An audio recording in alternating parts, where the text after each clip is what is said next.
She was found tied, barefoot, and shaking in the desert, an Apache woman everyone had abandoned. When the farmer cut the ropes, she leaned closer and whispered just 2 words, "Tie me." His hands froze mid-air.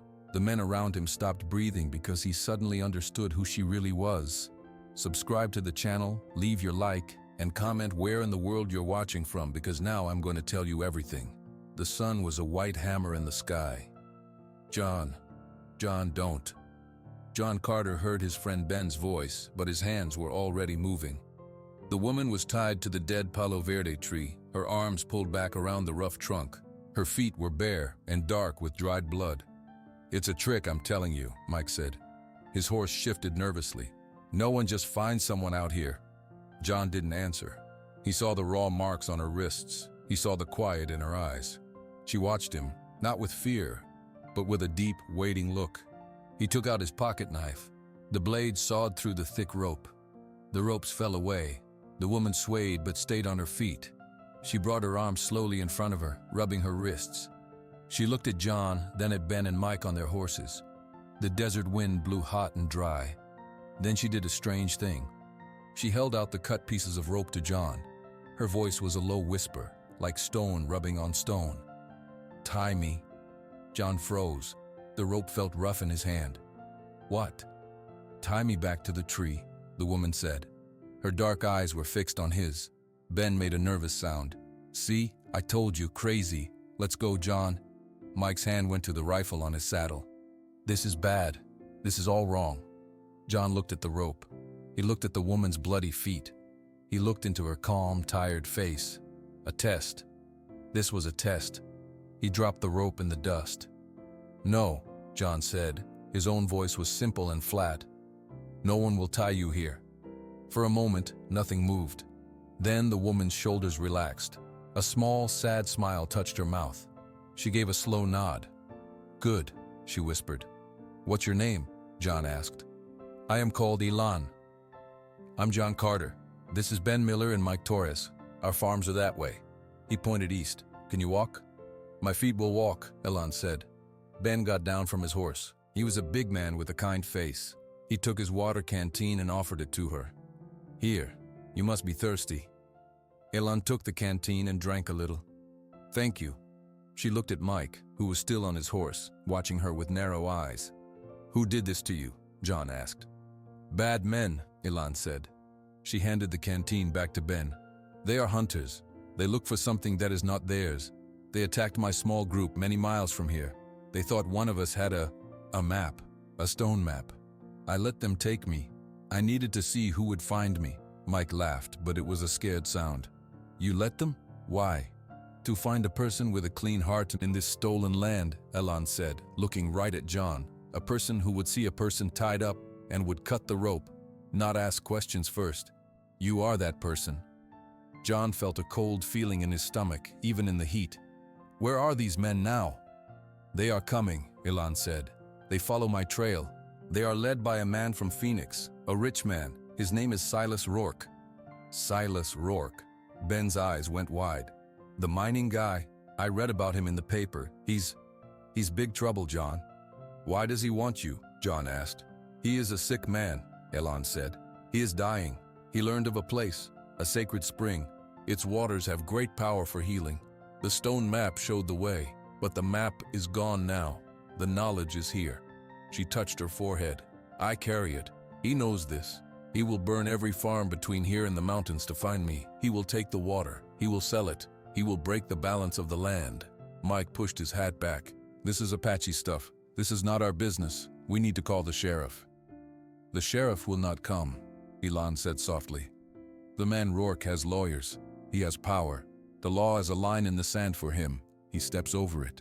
John looked at his friends. Ben's face was full of worry. Mike's face was tight with fear. He looked back at Elan, standing barefoot in the brutal heat. She had asked him to tie her back up. She was ready to die to find someone good. He thought of his quiet farm, his broken water pump, his empty house. A simple life of hard work and silence. That life was over. "Can you ride behind me on the horse?" John asked her. Elan nodded. "We're taking her to my place," John said to his friends. It was not a question. Ben let out a long breath. He nodded. Okay, John. Okay. Mike shook his head. This is a mistake. You're bringing a war to your door, John, to all our doors. He turned his horse. I want no part of this. He kicked his horse and began to ride back towards the farms alone. John helped Elon up onto his horse. She was light. She held onto his shirt. Her hands were strong. Ben got back on his horse. What do we do, John? John looked toward the east, where his farm was, where his whole world was. We go home. We get her some shoes. We get her some food. And then? Ben asked. John started walking, leading the horse with Elon on it. I don't know, Ben, but we don't tie people to trees. The farmhouse was small and quiet. John helped Elon down from the horse. Ben tied the animals to the post near the water trough. Let's get you inside, John said. He led her through the screen door into the kitchen. The room was neat, but it felt empty.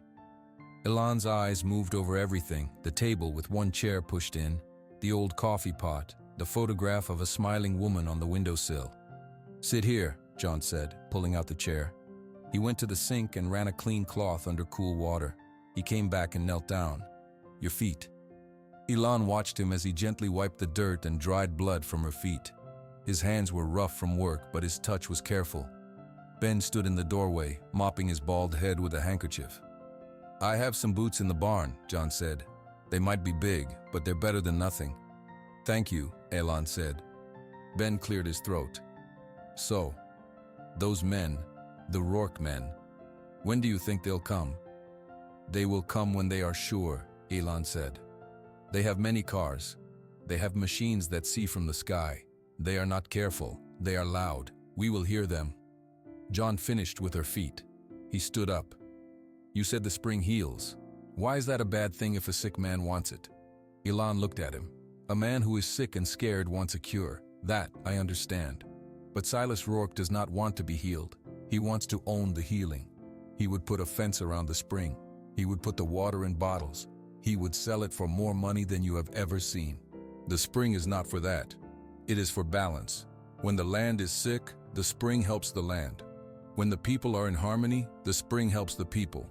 It is a gift, not a thing to be sold. Taking it would break a very old promise. It would make the land angry. John nodded slowly. It was a simple idea, but it felt true. So we have to stop him. We have to protect it, Elon corrected. To stop him, we must be smarter. We must use the land he does not understand. Ben came into the kitchen and sat heavily on a stool. Use the land? John, our land is dying. The water levels are low. The heat is killing the alfalfa. The land isn't helping us. Elon turned to him. You ask the land only for one thing, your crop. You do not listen. You do not say thank you. You fight it every day. No wonder it is tired. John thought about his daily battle with the irrigation lines, the sun, the dry wind. How do we listen? Come, Elon said. She stood, wincing only a little. She walked out the screen door, her bare feet on the wooden porch.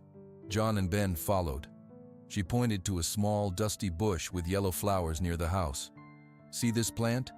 It is called creosote. When the rain is coming, its smell is strongest. It tells you. She looked at the sky. The birds are quiet now. They hide from the worst heat. When they are active again, the sun is less strong. You can plan your work. John looked where she pointed. He had seen that bush every day for years. He had never smelled it. The wind from the south is dry, she continued. It steals water. The wind from the west, from the mountains, sometimes carries a little damp. You can feel it on your skin if you pay attention. The land is always talking. You have just forgotten its language. Ben shook his head. That's all fine, ma'am, but it won't stop a bullet. Elon looked at him. A bullet goes one way. The desert goes all ways. It can hide you. It can confuse those who do not know its signs. It can provide when you think there is nothing. This is how we will start. Later, John found an old pair of his work boots for Elon. She put on thick socks and laced them up. They were too large, but she said they were good. Ben went home to his wife, promising to come back in the morning. He was nervous, but he said he would help. As the sun began to drop, turning the sky orange, Mike's truck came speeding down the dirt road. It kicked up a huge cloud of dust. He stopped sharply in front of the house and got out. His face was hard. She's still here? Mike asked, not looking at Elon, who sat on the porch step. She is, John said. You're going to get us all killed, John. For what? For some story about magic water? It's not about the water, Mike, John said. It's about a woman who needs help. She needs to go to the reservation police. This isn't our problem. Mike's voice was tight. I have a family. I have a son. I can't have men like Silas Rourke looking at my farm. No one is looking at your farm, John said. They will. When they come here and burn this place down, you think they'll just skip mine? Mike took a step closer. You don't have a family to lose, John. It's easy to be brave when you're only risking yourself. John flinched. The words hung in the hot air. Elon watched, silent. Mike turned and walked back to his truck. I came to talk sense to you, but you're not listening. Don't come to me when it all goes wrong. He got in and drove away faster than he came. John stood for a long time, watching the dust settle. The sky was getting darker. He is very afraid, Elon said from the porch. He's got money troubles, John said quietly. He owes people. Bad people. Fear makes people do dangerous things, Elon said. Her voice was low. He sees only one path out of his fear. John looked at her. What path? The path that seems easiest, the path of giving someone else what they want. Elon stood up. We should sleep. Tomorrow, we must begin to learn. And you must decide who you can trust. Mike Torres sat at his kitchen table. The house was dark except for one light. He could hear his wife moving around in their son's room, getting him ready for bed. The sound of her gentle voice made his stomach hurt. He looked at the piece of paper in his hand. The numbers written there were not just numbers. They were a weight. They were a debt to a man in Tucson, a man who did not make polite phone calls when payments were late. Mike's mind kept going back to John's farm, to the Apache woman, to Silas Rourke. He will burn every farm between here and the mountains, she had said. Mike's farm was between John's farm and the mountains. He stood up and walked to the living room window. He looked out at his land, his barn, his home. All of it was tied to that debt. One bad season, one wrong decision with the cattle, and it was all falling apart. He couldn't lose it. He couldn't let his family sleep in a truck. He took his phone from his pocket. His hands were shaking. He had gotten the number 2 days ago from a man in a clean suit who came to ask about water rights. The man had said, "If you hear anything about that Indian woman, Mr. Rourke would appreciate a call. He's very generous to friends." Mike dialed the number.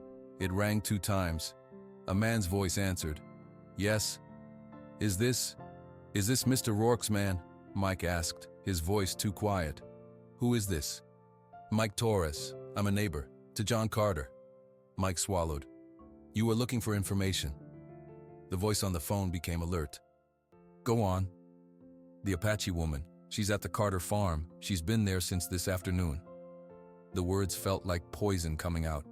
Just leave my place out of it, okay? My family. We don't know anything." There was a pause. Then the voice said, "You did the right thing, Mr. Torres. We'll remember that." The call ended. Mike put the phone down. He felt sick. He had just sold his friend for a promise of safety. He told himself it was for his wife, for his son. It was the only way. At John's farm, the night was quiet and hot. John and Elon sat on the porch. John had a shotgun across his knees. Elon sat perfectly still, watching the darkness. "You should try to sleep," John said. "I do not sleep tonight," Elon replied. "The night is too loud. It's quiet." "Not to me," she said. "The ground is talking. It is worried." John looked out at the flat land. He saw nothing but shadows. He heard nothing but crickets. Then, Elon's head tilted. "Now," she whispered. John strained to hear. Then he heard it. A low rumble far away. Not thunder, engines, many of them. "Get inside," John said, standing up. "They are already here," Elon said, not moving. Bright white lights stabbed the darkness from 2 directions. They were the lights of big trucks moving fast across the scrubland, not using the road. The rumble became a roar. John saw 3 trucks, then 4. "Ben!" John yelled toward the small guest house where Ben was staying. "Ben, they're here!" The first truck skidded to a stop in John's front yard. Men jumped out. They were dressed in dark clothes. One of them held up a loudspeaker. "John Carter, send out the woman. Do it now and we walk away." Ben came running out of the guest house, pulling a shirt on. "Good Lord," he breathed. John raised the shotgun. "Get off my land." A man near the truck raised a rifle. A shot cracked the air. Wood splintered from the porch post near John's head. Then everything happened at once. More shots rang out. The men fanned out, using the trucks as cover. John fired the shotgun into the air, a warning blast. "Get in the house," he yelled at Elon and Ben. Ben turned to run for the main house. A man stepped from behind a truck and fired. Ben cried out, clutching his side, and fell to the ground. "Ben!" John screamed. He ran toward his friend, but a spray of dirt kicked up at his feet from more bullets. He had to dive behind the water trough. He saw Elon. She was not running. She was moving toward the side of the house, away from the lights. She moved like a shadow. One of the men yelled, "Forget it! Burn it all!" John saw a man run to the old wooden barn with a red can. Gasoline. The man splashed it on the wall and threw a match. With a loud asterisk, whoosh asterisk, flames shot up the dry wood. The barn was suddenly a tower of orange fire. The light was terrible and bright, throwing crazy shadows. The heat washed over the yard. John looked from the burning barn to Ben, who was moaning on the ground. He looked to where Alan had disappeared into the darkness. He had to choose, fight or save his friend. His heart pounded in his ears. He made his choice. He scrambled from behind the trough, running low. Bullets zipped past him. He reached Ben and grabbed him under the arms. Ben was heavy. "John!" Ben gasped, his face white. "I got you," John grunted. He dragged Ben backward, toward his old pickup truck parked near the house. He pulled open the passenger door and heaved Ben inside. Ben cried out in pain. John ran around to the driver's side, jumped in, and started the engine. He slammed the truck into reverse, spun it around, and sped down the dirt road toward the main road, toward town. In the rearview mirror, he saw his barn, a skeleton of fire against the black sky. He saw the men's trucks, their headlights like angry eyes. He did not see Elon. He had left her. He had run from the fight. He felt a failure so deep it was like a physical pain. He had cut her ropes, and then he had left her to the fire and the guns. "Just hold on, Ben," John said, his voice shaking. "Just hold on." He pushed the old truck as fast as it would go, fleeing the orange hell that had been his home. The tires of John's truck screamed on the asphalt as he turned into Red Mesa. The town was mostly dark, just a few streetlights. He sped past the closed feed store and the empty diner, heading straight for the small, low building with a Red Cross sign. He skidded to a stop in front of the clinic. He threw open the passenger door. Ben was slumped, his eyes closed, his shirt dark with blood. "Help!" John yelled, running to the clinic door. He pounded on the glass. "Somebody help!" A light came on inside. An older man with glasses, Dr. Lewis, opened the door. He was in pajamas and a robe. He took one look at Ben in the truck. "Get him inside," the doctor said, his sleepiness gone. Together they half-carried, half-dragged Ben through the door and onto an examination table. The doctor cut away Ben's shirt. The wound on his side was ugly and wet. "Is he going to be okay?" John asked, his voice raw. "He's lucky," Dr. Lewis said, already working to clean the wound. "The bullet went through the flesh, missed the important stuff, but he lost blood. He needs fluids and stitching." "Who did this, John?" "Men from Phoenix, Silas Rourke's men. They burned my barn. They shot Ben." The doctor paused, looking at John over his glasses. "Rourke? Good Lord, John. What did you get mixed up in?"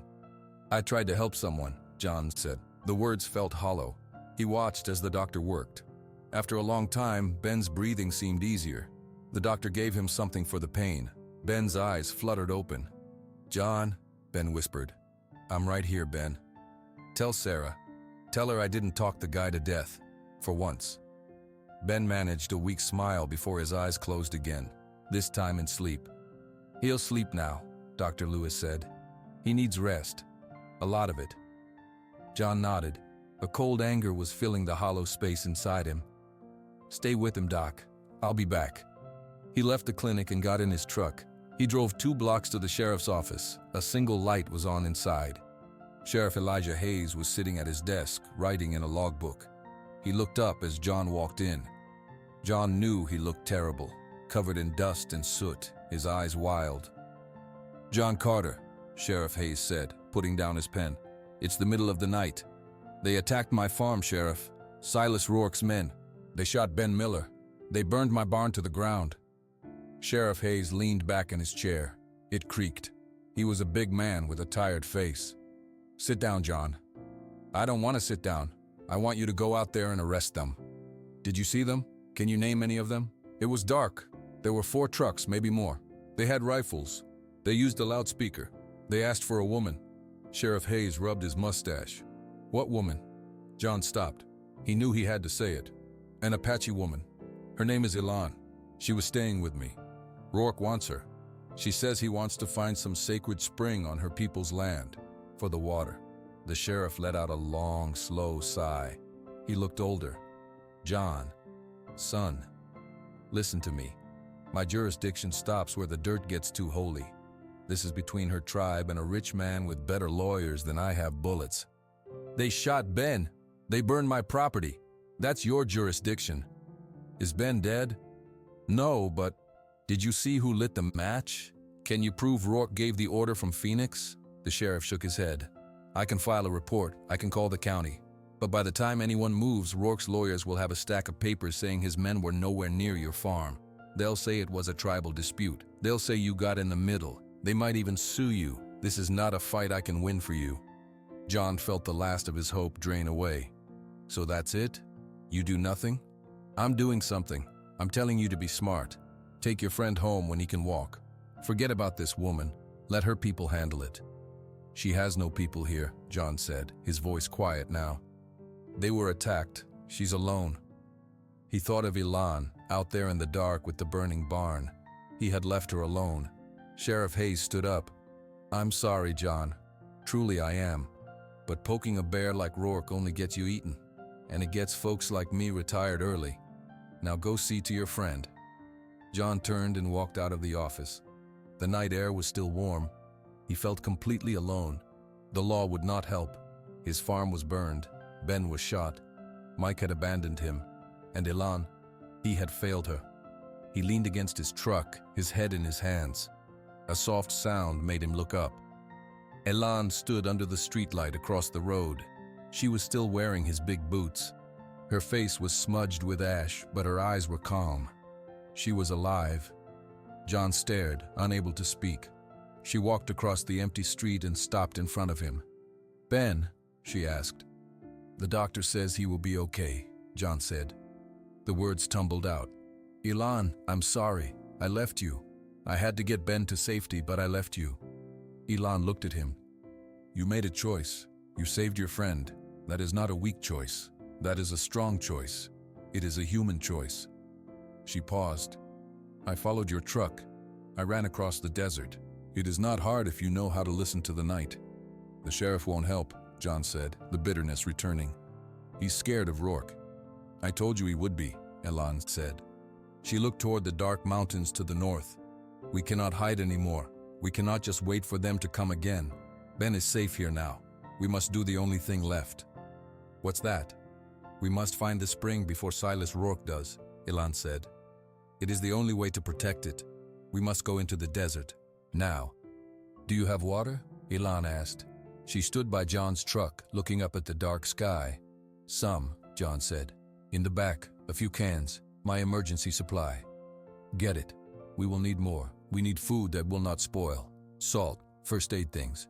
John nodded. He felt a strange calm now that the choice was made. He drove the short distance to Ben's feed store. He had a key for emergencies. He unlocked the door and flipped on the light. He grabbed empty sacks and started filling them.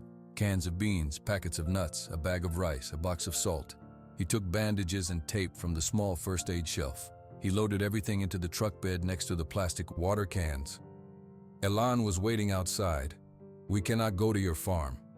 "I know," John said. He wanted to see the damage, but it was too dangerous. "We'll take the old ranch road north. It's rough, but it goes toward the mountains." "That is good," Elan said. She closed her eyes for a moment, her lips moving silently. "The map is waking up inside me. I see the way. We must go to the place the Spanish called La Boca del Diablo, the Devil's Mouth. It is a canyon." John knew the place.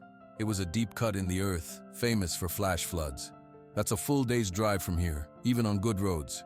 "We do not have good roads," Elan said. She got into the passenger seat. "We have only tonight and tomorrow before Rourke knows we are gone from here. John started the truck and drove slowly out of Red Mesa, keeping his lights off until they were past the last house. Then he turned them on and pointed the truck north onto a dirt road that was little more than twin ruts in the desert. They drove in silence for a long time. The headlights carved a tunnel through the blackness. John kept checking the mirrors. "What will we do when we find the spring?" John asked. "We protect it," Elon said. "We make sure Rourke cannot find it. If we are lucky, the mountain will hide it from him. And if we're not lucky?" Elon did not answer. She was watching the side of the road, the shapes of the cacti and rocks. "The land is changing. We are getting closer to the old places." After a few hours, the first hint of gray light touched the eastern sky. The world became shapes instead of pure black. John's eyes felt heavy. "We should stop soon," he said. "Hide the truck for the day. They might have machines that see from the sky." "Yes," Elon agreed. "Up ahead. There is a dry wash. We can drive into it, under the edge of the bank." John found the spot. He steered the truck off the road and down into a wide, sandy creek bed. He drove it right up under a rocky overhang. From above, the truck would be nearly invisible. They got out. The morning air was cool. John stretched his stiff back. Elon climbed up the bank and looked back the way they had come. "John," she said, her voice tight. He scrambled up beside her. Far to the south, on the main road they had left hours ago, he saw a line of dust, a line of many cars moving fast. "Are they following us?" John asked, his heart pounding. "They are looking," Elon said. "They know we are not in Red Mesa. Now they are casting a net." She pointed to another, closer dust cloud to the west. "There are more. And listen." John listened. Over the quiet desert morning, he heard a new sound, a faint, rhythmic beating. Asterisk, thump, thump, thump, thump, asterisk. A helicopter. A small black dot appeared in the lightning sky, coming from the direction of Phoenix. "They have many eyes," Elon said. She slid back down into the wash. "We cannot stay here long. We must get to the canyon. The rocks there will hide us better than this sand." They drank some water and ate a handful of nuts. The sound of the helicopter grew louder, then faded, then came back. It was searching a pattern. As soon as the sun was fully up, heating the land, they got back in the truck. John drove carefully, staying in the dry washes and low areas as much as he could. It was slow going. The helicopter sound came and went, sometimes close, sometimes far. By the middle of the afternoon, the land began to rise. Flat desert gave way to rocky hills. John saw the dark opening of a canyon ahead. La Boca del Diablo. It was a giant crack in a wall of red rock. "There," Elon said, pointing. "That is the door." John pushed the old truck as fast as he dared over the broken ground. They bounced over rocks, the truck's suspension groaning. He aimed for the canyon mouth. Just as they entered the shadow of the tall cliffs, the asterisk, thump, thump, thump, asterisk became a roar. The helicopter shot over the ridge above them. It hovered for a moment like a giant insect. "They see us!" John yelled. He stomped on the gas. The truck lurched forward into the narrow canyon. The walls closed in on both sides. The helicopter could not follow them in here. But behind them, from the open desert, they heard a new sound. The sound of powerful truck engines roaring toward the canyon entrance. Rourke's men on the ground had found them too. The race was on, and they were now trapped in a stone hallway with only one way to go, forward, into the heart of the desert. The truck bounced over the rocks at the bottom of the canyon. The walls of stone rose up on both sides, high and red. The sound of the helicopter faded away, blocked by the cliffs. "They cannot follow us in here with their big cars for long," Elon said, looking back. "The canyon becomes too narrow. They will have to come on foot." "How much farther can we drive?" John asked, fighting the steering wheel. "Not far. We must be ready to walk." Soon, the canyon floor became a jumble of large boulders. The truck's tires spun on loose gravel. John steered around a huge rock, but there was a loud scraping sound from underneath. The truck lurched and stopped. The engine was still running, but the truck would not move forward. John got out. He looked underneath. A sharp rock had punched a hole in the oil pan. Dark fluid was already dripping into the sand. "It's done," John said, hitting the side of the truck in frustration. "We're on foot now." Elon was already pulling sacks from the truck bed. "Then we walk. We take what we can carry. Water, food, the medicine." They worked quickly. John filled 2 backpacks with water cans and food. Ilan took the small first aid kit and a blanket. She looked at the sky, a narrow strip of blue far above them. "We must go up," she said. "Up? The men are behind us. The canyon twists. They will follow our tire tracks here. We must leave the canyon floor. We must go where they will not think to look." John shouldered his heavy pack. He followed Ilan as she moved toward the canyon wall. She did not look for a path. She looked for handholds and places for her feet. She started to climb a steep, broken slope of scree and rock. John was strong from farm work, but this was different. The rocks were loose. His pack pulled him backward. He struggled, breathing hard. "Watch where I put my feet," Ilan called down, her voice calm. "Step on the big rocks, not the small ones. The small ones roll." John copied her. It was slow, but he began to learn. They climbed for what felt like hours. The sun beat down on the canyon, but on the slope they found slices of shade. Finally, they reached a wide ledge about 2,000 feet above the canyon floor. It was hidden from below by an overhang. Ilan sat down, barely winded. John dropped his pack and lay on his back, gasping. "Drink," Ilan said, handing him a water can. "Not too much, just enough." John drank a little. The water was warm but good. "How did you know this ledge was here?" "I did not know this exact rock," she said. "But the mountain wants to help. It offers shelves and caves to those who move slowly and pay attention. You were only looking at your feet. Next time, look ahead. Let your eyes find the path before your body needs it." They sat in silence for a while. John could see a long way down the canyon. He saw no men yet, but he knew they were coming. "You said the spring is for balance," John said. "What does that mean?" Ilan thought for a moment. "It means it is not a tool. You do not take from it, you ask, and you give thanks. You leave an offering, a piece of your hair, a song.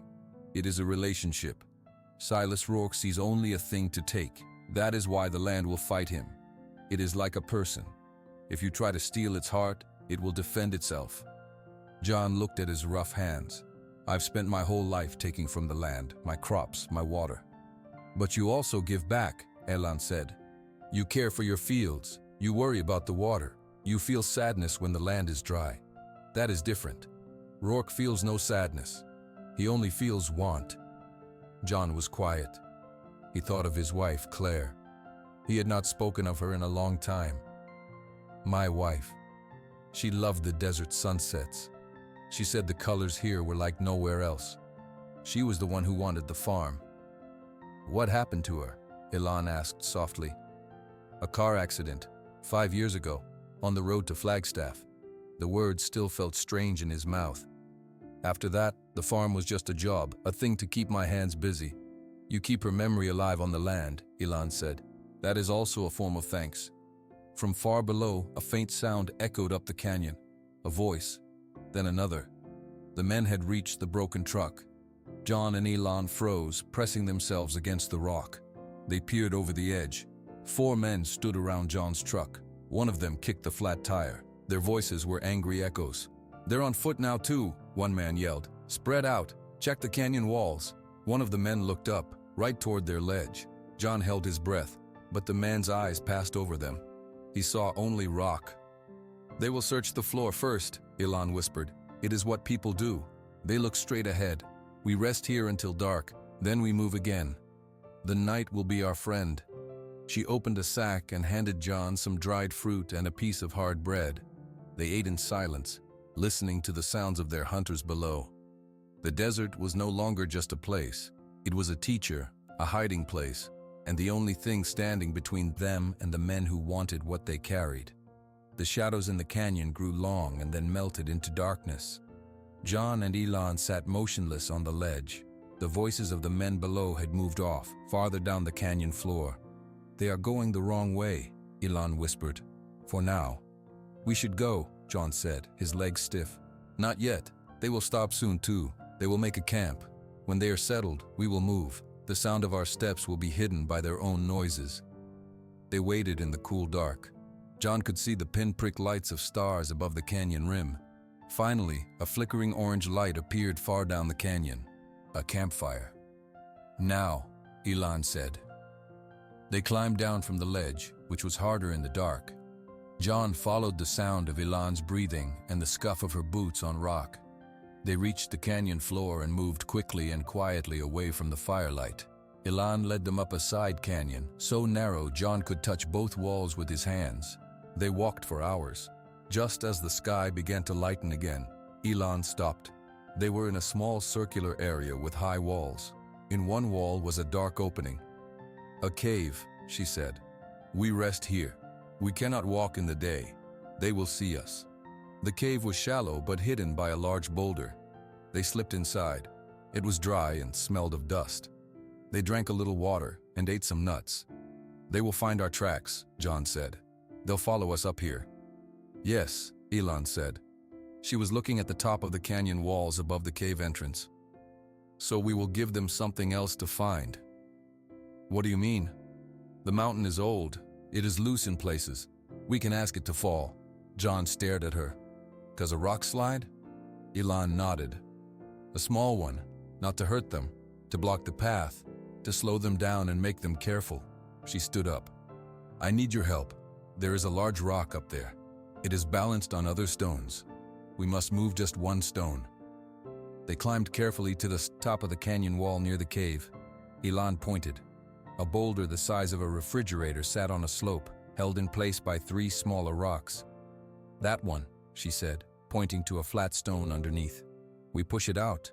The big rock will slide. It will take other rocks with it. It will fill the narrow entrance to this place."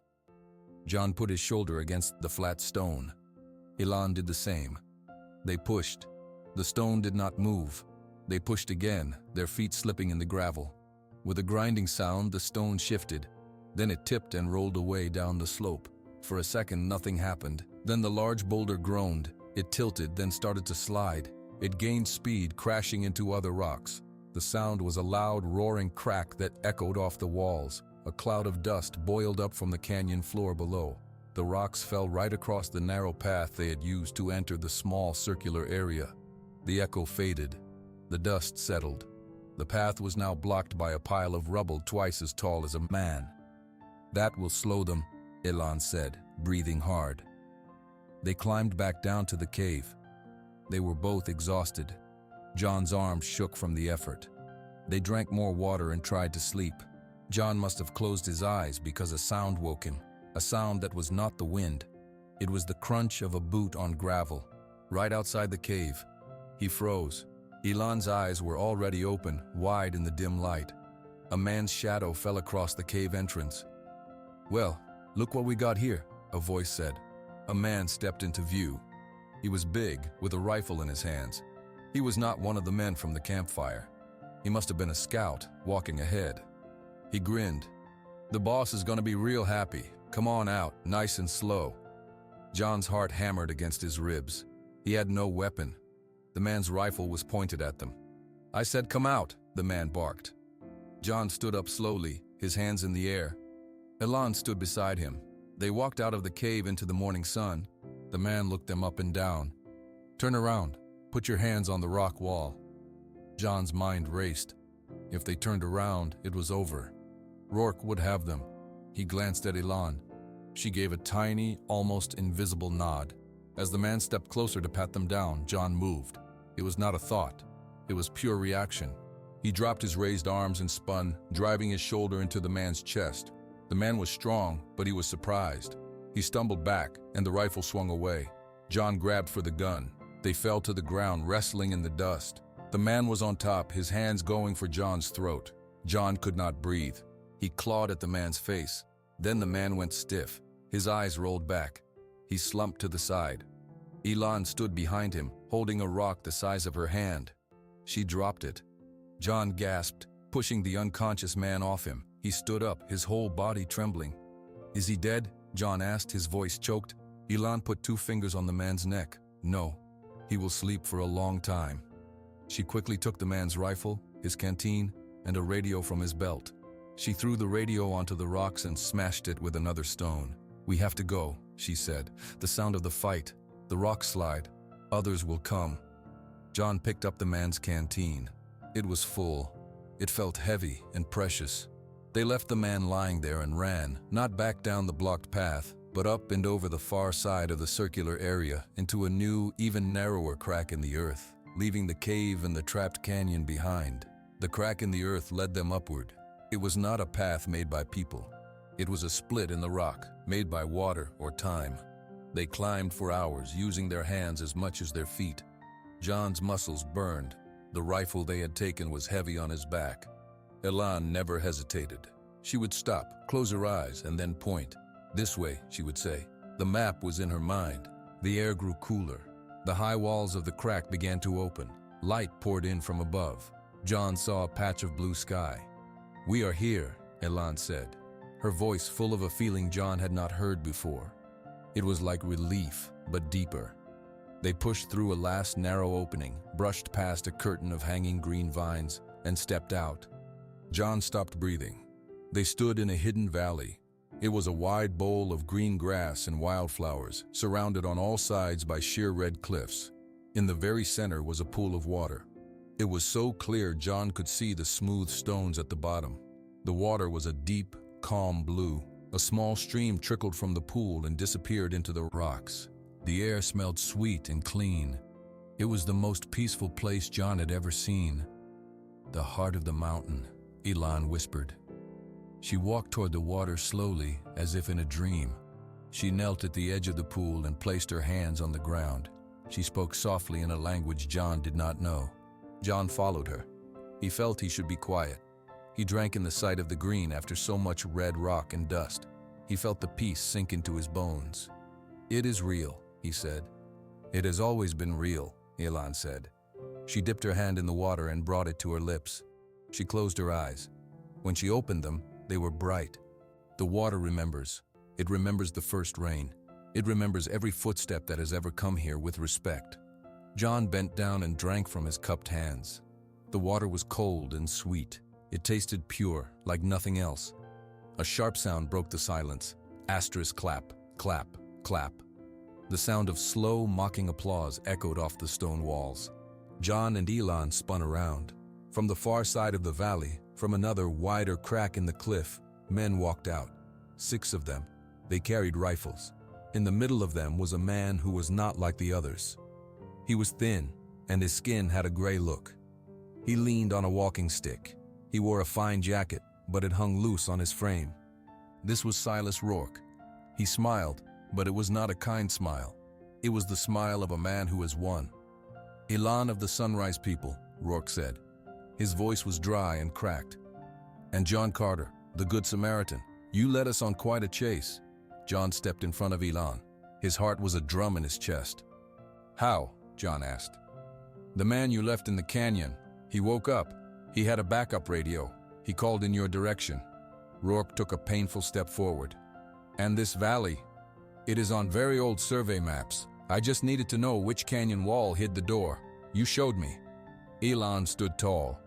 "You should not be here, Silas Rourke. This place is not for you." "Everything is for me," Rourke snapped, his calm breaking for a second. He coughed, a deep, wet sound. "I am a dying man, and you have my medicine. Now, step away from the water." "No," John said. The word was simple and solid. Rourke sighed, as if disappointed by a stubborn child. He nodded to his men. "Take her, gently. I still need what's in her head to understand this place." 2 of the men started forward across the grass. They pointed their rifles at John. "Move aside, farmer," one of them said. John did not move. He looked at Elan. He looked at the clean blue water. He thought of Ben, shot and bleeding. He thought of his burned barn. He planted his feet in the soft green grass of the sacred place. "I said no," John repeated, and he prepared to fight. The 2 men kept walking toward John. Their rifles were pointed at his chest. "Last chance," the first man said. John did not move. He felt Elan step back from him. She was not running. She was giving him space. The first man lowered his rifle and rushed at John. John met him. They crashed together. The man was strong, but John was angry. John threw a punch. It hit the man's jaw. The man grunted and hit John in the stomach. John's breath left his body. The second man came in from the side. John saw him too late. A hard fist hit John's ear. Everything rang. John fell to one knee. Behind him, Elan began to speak. Her voice was not loud, but it was strong. She did not speak English. The words were old and full of sharp sounds. She spoke to the sky. She spoke to the red cliffs around them. She raised her hands. "Shut her up!" Silas Rourke yelled, his voice frantic. But the men were busy with John. John got back to his feet. He grabbed the first man by his shirt and headbutted him. The man cried out and fell back. The wind picked up. It was a sudden gust that whipped through the valley. It blew dust and leaves from the grass. It made the men pause. Elan's voice grew louder. She spoke to the mountain. The clear blue sky began to change. White clouds gathered fast over the cliffs. They turned dark gray.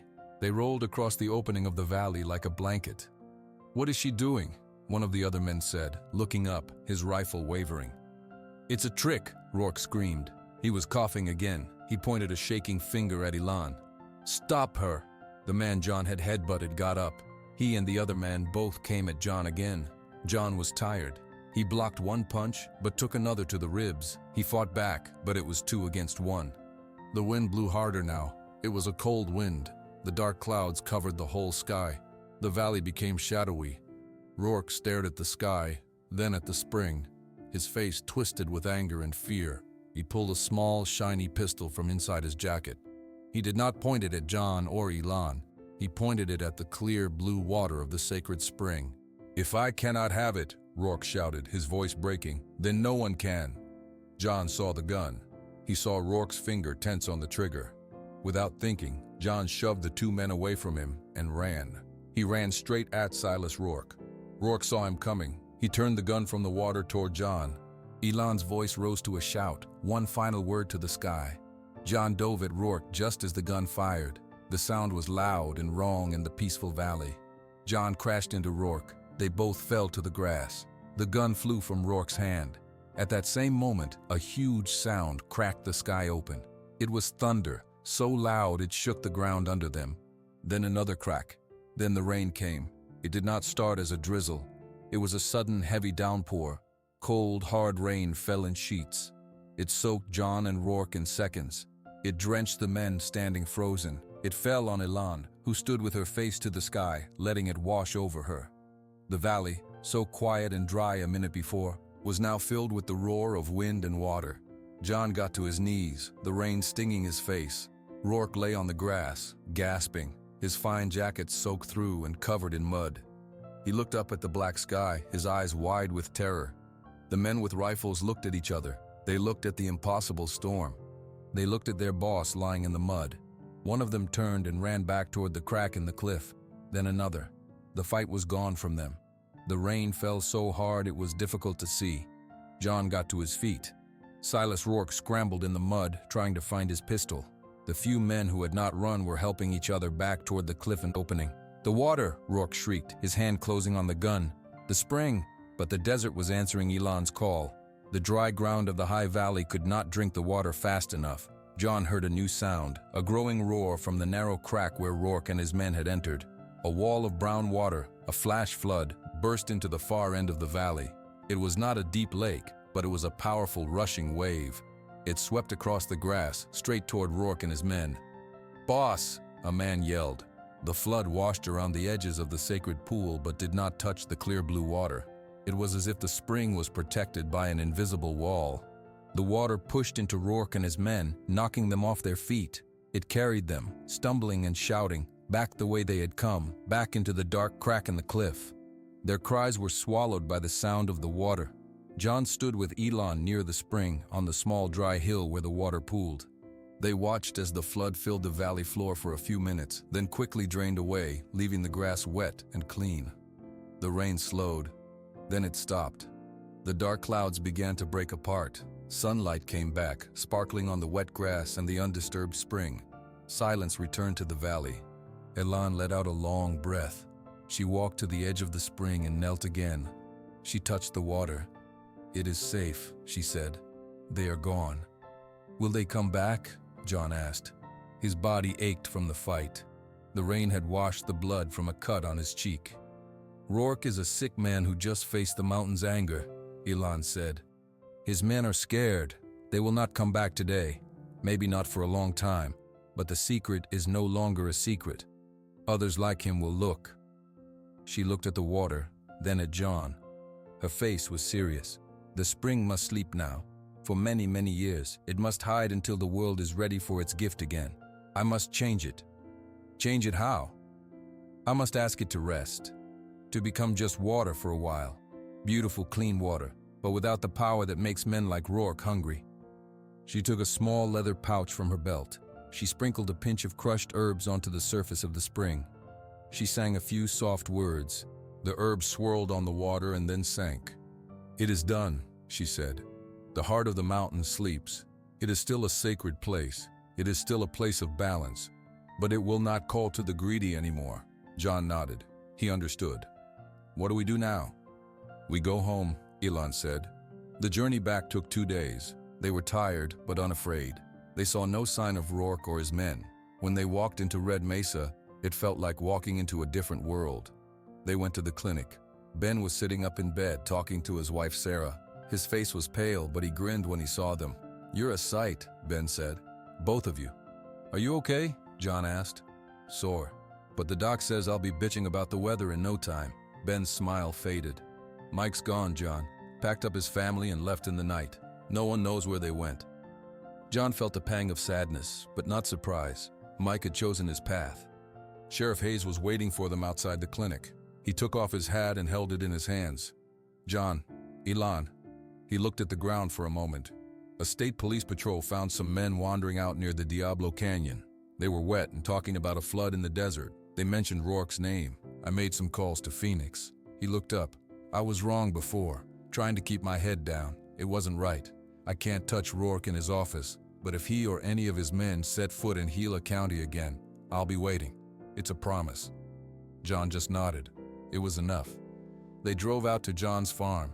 The barn was a blackened skeleton. The house still stood, but it felt wounded. John looked at the damage, but the old hollow feeling was gone. Elon stood beside him. "We can rebuild," she said. John looked at her. "We?" "Yes," Elon said. "If you will have me. The desert showed me you are a guardian, John Carter. Not just of me, but of the land. Your way and my way are not so different.